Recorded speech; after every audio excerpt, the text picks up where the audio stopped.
Azmi, bu məsələ ilə bağlı çox sual verirlər ki, bu radarlar quraşdırılıb. Radardan öncə nişan yoxdur. Sürücü nişanı görmür. Radara gəlib artıq çatanda cərmələnir. Belə olan halda deyir, nişan yoxdursa onlar mənə cərimə yaza bilməz, gedir şikayət eləmək istəyir. Sürücü haqlıdırmı? Məlumat verici nişan yoxdursa, bundan şikayət etməsi nə dərəcədə doğrudur? Sürücünün vəzifə borcu ondan ibarətdir. Yolda sürət rejiminə riayət et.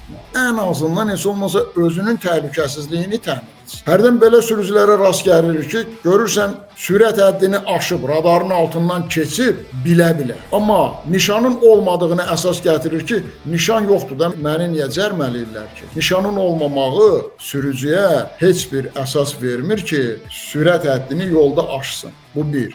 Nişanın olmamağı sürücüyə əsas vermir ki, şikayət edib məsuliyyətdən özünü azad etməyə cəhd göstərsin. Və yaxud başqa cür deyim, nişanın olmamağı onu məsuliyyətdən azad etmir. Nişan sadəcə olaraq xəbərdar edir ki, yoldaş sürücü, əgər sürəti aşmısansa biraz diqqətli ol. Bilmirsənsə, bu yolda sürət həddi bu qədərdir. Qarşıda da radar var. Ölçülə bilərsən və cərimələnə bilərsən.